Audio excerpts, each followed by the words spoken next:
জনমের মতো হায় হয়ে গেল হারা। জনমের মতো আমার এই না বলাটা, না বলার সন্ধ্যাটা হারা হয়ে গেল। এখানে যে সন্ধ্যাটাকে আমি হারিয়ে ফেললাম, সেটাই আগের গানে আরেকটা সন্ধ্যাতে হারিয়ে ফেলেছিলাম। সেদিন তুমি না বলে চলে গিয়েছিলে, এদিন আমার না বলাটা সেটা হারিয়ে গেল, চিরদিনের মতো হারিয়ে গেল। এখন রবীন্দ্রনাথের গানে এইরকম আবছায়া গল্পের আভাস আমরা বহু গানে পেয়েছি। আবছায়া ব্যঞ্জনা রেখে গেছেন তার গানের কথায়। যেমন ধরা যাক, আধার রাতে একলা পাগল যায় কেঁদে, শুধু বলে বুঝিয়ে দে বুঝিয়ে দে। আমরা তার গানের মিটটা শুনলে বুঝতে পারি শেষের বুঝিয়ে দে আকুলতাটা কোথায়। বুঝিয়ে দে, এই এই আকুলতা দিয়ে, আরতি দিয়ে গানটা রচনা করছেন রবীন্দ্রনাথ। এখন আধার রাত, কিসের আধার রাত? একলা পাগল কি, সে কেঁদে যায় কেন? কোনো কথার কোনো জবাব নেই। জবাব যদি দিতেন, যদি স্পেসিফিক কোনো কারণ বলতেন রবীন্দ্রনাথ, তাহলে এই গানটা আমাদের সবার হতো না। গানটা আমাদের সবার হয়েছে কারণ আমাদের প্রত্যেকের জীবনে যখন কোনো আধার রাত আসে, এরকম কারণে এসেছে আমাদের ভেতরে, যারা আমরা একটু পরিণত, ছোটরা এখনো বুঝবে না, আমরা যারা একটু পরিণত, যেখানে মনে হচ্ছে আমার সঙ্গে কেন এটা হলো, জীবন আমার সঙ্গে কেন এটা করলো। আমরা কি বলিনি বুঝিয়ে দে বুঝিয়ে দে? যদি কেউ পরম থাকে তার কাছে কি আমরা জানতে চাইনি বুঝিয়ে দেওয়ার কথা বারবার? এখন তারপরে ধরুন গানটা যখন এগোচ্ছে, আমি যে তোর আলোর ছেলে, আমার সামনে দিলি আধার মেলে, মুখ লুকালি মরি আমি সেই খেতে। আলোর ছেলে মানে কি? আমার সামনে আধার মেলে দেওয়ার মানে কি? একটা কথাও অপরিচিত শব্দ দিয়ে কিছু বলছেন না, সব চেনা শব্দ, সব সহজ শব্দ, কিন্তু যেটা বলছেন সেটা আর সহজ থাকছে না। তো ফাল্গুনী নাটকে রাজাকে কবিশেখর বলেছিলেন, আপনি ফাল্গুনী অনুষঙ্গ টেনেছেন, যে কবিতা বোঝার আগে বাজা, তাকে বাজতে হবে। রবীন্দ্রনাথের গানের কবিতাও তাই। আমরা সবসময় যে বুঝতে পারি তা নয়, এই আধার রাতে একলা পাগল আমরা সবটা বুঝতে পারি তা নয়, কিন্তু তা কোথাও বাজে। শুধু সুরের কারণে বাজে না, তার বাণীর কারণেও বাজে। এমন না বলা বাণীর অধরা মাধুরী তার অজস্র গানের সম্পদ। আমরা ধরে যাক, গানের মধ্যে গল্প বলেছেন রবীন্দ্রনাথ, দূরদেশে সেই রাখাল ছেলে আমার বাটে বটের ছায়ায় সারা বেলা গেল খেলে। এই গানে গাইলো কি গান সেই তা জানে, সুর বাজে তার আমার প্রাণে, বলো দেখি তোমরা কি তার কথার কিছু আভাস পেলে? আমার তো তার গান ভালো লেগেছে, তার সুর বাজে আমার প্রাণ। এবার আমি তাকে যখন জিজ্ঞেস করলাম যে তোমার কি চাই আমার গানের বিনিময়, সে শুধু কয় আর কিছু নয়, তোমার গলার মালা খান। কি সর্বনেশে কথা! আমার গান ভালোর জন্য আমার গলার মালা দিতে হবে? দি যদি তো কি দাম দেবে, যায় বেলা সেই ভাবনা ভেবে আমি একটু হিসেবি হয়ে গেলাম। আমি ভাবলাম যে মালাটা দেব, মাল্যদান তো একটা ব্যাপার না জীবনে, ফলে সেটা দেবার আগে একটু ভাবলাম যে দি যদি তো কি দাম দেবে, যায় বেলা সেই ভাবনা ভেবে। কিন্তু আমি সময় নষ্ট করলাম, কেননা যে মালা চেয়েছি, ফিরে এসে দেখি ধুলায় বাঁশিটি তার গেছে ফেলে। সে চলে গেছে কিন্তু তার বাঁশি রেখে গেছে। এটা কি প্রাপ্তি না শাস্তি? সে চলে গেল কিন্তু তার ভালোবাসার অভিজ্ঞানটা রেখে গেল, যে ভালোবাসা আমার হৃদয়ে বেজেছিল। এটা প্রাপ্তি না শাস্তি? গান এখানে শেষ হচ্ছে, ফলে গল্প আর গল্প থাকছে না, গল্পের মধ্যে অন্য কোনো বার্তা চলে আসছে। কিন্তু ধরা যাক গল্প নেই, একটা গান একটা সিচুয়েশনকে তৈরি করছে, শুধুমাত্র একটা সিচুয়েশন, একটা অবস্থা। এমন দিনে তারে বলা যায়, এমন ঘন ঘোর বরিশায়, এমন দিনে তারে বলা যায়। কি বলা যায় কোথাও বলছেন না রবীন্দ্রনাথ। আমরা ধরে নিতে পারি কি বলা যায়, এমনই সেই দিন, এমনও মেঘস্বরে এমনও মেঘস্বরে বাদল ঝড় ঝরে, তপন হীন ঘন তমসায়, এমনও দিনে তারে বলা যায়। সে কথা শুনিবে না কেহ আর, নিভৃত নির্জন চারিধার, দুজনের মুখোমুখি গভীর দুঃখে দুঃখী। দুজনের মুখোমুখি গভীর সুখে সুখী নয়, গভীর দুঃখে দুঃখী। কেননা ভালোবাসা শেষ পর্যন্ত বেদনায়, বেদনারই একটা পরত। গভীর দুঃখে দুঃখী আকাশে জল ঝরে অনিবার, জগতে কেহ যেন নাহিয়া। সমাজ সংসার মিছে, সব মিছে, জীবনের কলরব। এখন শুধু সেই কথাটা বলতে হবে, এটাই আমার কাছে উদ্দেশ্য। কিন্তু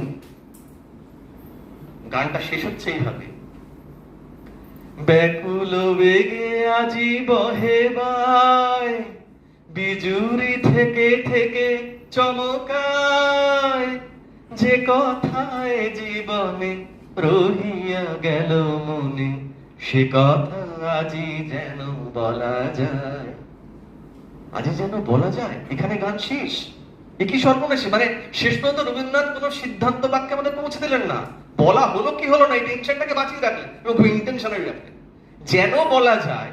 এবং বলার দরকার ছিল, বলার দিন, কিন্তু বলা হলো কিনা এটা এখানে আমাদের পৌঁছে দিলেন রবীন্দ্রনাথ তার গান। গল্পের আভাস আছে, গল্প নেই, কোথাও কোথাও একটা বৃত্ত সম্পূরণ নেই। আরেকটা গানের কথা বলে যাক, কৃষ্ণকলি আমি তার, এই বলে আমাদের সবার চেনা গান। এই গানে দুটো শৈল্পিক দুষ্টুমি করেছেন রবীন্দ্রনাথ। কিরকম? এই গানটা কি নেই, মানে এই গানটায় গল্পের আভাস আছে, কবিতার ব্যঞ্জনা আছে, নাটকীয় গতিময়তা আছে, শব্দে আঁকা ছবি আছে, আর গান তথা সুর তো আছেই। কৃষ্ণকলি আমি তারেই বলি, কালো তারে বলে গাঁয়ের লোক, মেঘলা দিনে দেখেছিলেন মাঠে কালো মেয়ের কালো হরিণ চোখ। ঘোমটা মাথায় ছিল না তার মোটে, মুক্তবেণী পিঠের পরে লোটে, এবং তারপর যেটা ধ্রুবপদ হয়ে বারবার ফিরে এসছে, রিফ্রেন হয়ে ফিরে এসছে, কালো। এই কালোটা কিরকম হবে? এই যে রবীন্দ্রনাথ সুরে খেলাটা খেলেছেন, কালো, এটা কেন? কি বলতে চেয়েছেন? ও মা, তোমরা গা শুদ্ধ লোকে কালো বলো, তোমরা তো দেখতেই পাওনি ওর সৌন্দর্যটা কোথায়। কালো মেয়ের কালো হরিণ চোখের মানেই তোমরা জানো না। কালো, তা সে যতই কালো দেখেছি তার কালো হরিণ চোখ, কৃষ্ণকলি আমি তারেই বলি। দ্বিতীয় খেলাটা যেটা খেলেছেন, যে দুষ্টুমিটা করেছেন, সেটা হচ্ছে, বেশ ঘন মেঘে আধার হলো দেখে ডাকিতেছিল শ্যামল দুটি গাই, শ্যামা পেয়ে ব্যস্ত ব্যাকুল পদে কুটির হতে ত্রস্ত এলো তাই। এসব তো বর্ণনা হলো, আকাশ পানে হানি যুগল ভুরু, মেঘের শুনলে এবারে মেঘের গুরু গুরু ইত্যাদি। এরপরে বর্ণনা করতে করতে রবীন্দ্রনাথ আসছেন যেখানে এক জায়গায়, আলের ধারে দাঁড়িয়েছিলেন একা, মাঠের মাঝে আর ছিল না কেউ। তার মানে সেই কালো মেয়ের সামনে আমি একমাত্র আছি, মাঠে সে আছে, আর কেউ নেই কোথাও। এবার কি হল? আমরা শ্রোতারা, পাঠকরা উদ্গ্রীব হবে, এরপর কি হবে? রবীন্দ্রনাথ লিখলেন, আমার পানে দেখলে কি নাচে আমি জানি, আর জানে সেই মেয়ে। এ কি কাণ্ড! তাহলে এতক্ষণ গল্পটা বললে কেন বাবা? তোমরা কি চাকালে কি তাকালেন সেটাই বললে না?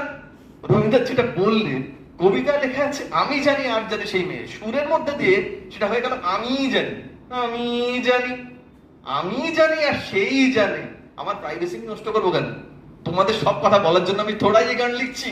সুতরাং রবীন্দ্রনাথের গানে মজাগুলো হচ্ছে যেখানে তার অতৃপ্তি, অপূর্ণতা, সেখানে বারবার রবীন্দ্রনাথ আমাদেরকে ভাবার এই অবকাশটা করে দিচ্ছেন, যেটা তার গানের কবিতাকে আরো আরো সমৃদ্ধ করে।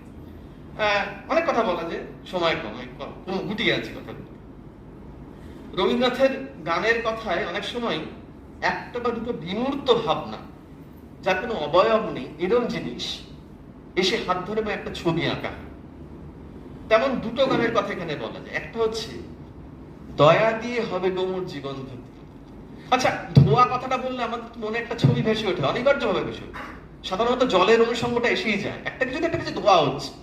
কিন্তু আপনারা ভেবে বলুন তো, দয়া দিয়ে জীবন ধোয়া, এর কি ছবি হতে পারে? অথচ এটা একটা ধোয়া। দয়া দিয়ে হবে গোমর জীবন ধুতে, নইলে কি আর পারবো তোমার চরণ ছুতে। আমরা ঢুকে পড়লাম সুরে। সুরটা কোথায় এসে দাঁড়ালো বলুন? চরণ ছুতে সুর নত হয়ে আমাদের মাথা নত করে পাটাকে ছুঁয়ে দিল। নইলে কি আর পারবো তোমার চরণ ছুতে, দয়া তবু দয়া। ফলে রবীন্দ্রনাথের গানের ছবি আঁকা হয় সুরে, তার না বলা কথা, এবং তার সঙ্গে সঙ্গে এই এই এমনকি বিমূর্ত দিয়েও তিনি একটা ছবি আঁকতে পারেন কখনো কখনো। আরেকটা গানের কথা বলতে পারি, সেটা হচ্ছে, কার চোখের চাওয়ার হাওয়ায় দোলায় মন, কার চোখের চাওয়ার হাওয়ায় দোলায় মন, কার চোখের চাওয়ার, তাই কেমন হয়ে আছিস সারাক্ষণ। কার চোখের চাওয়া স্পষ্ট নয়, কেননা তারে ধরি ধরি মনে করি, ধরতে গেলে আর মেলে না। ফলে সে আছে, আমি বুঝতে পারছি কারোর চোখের চাওয়া মন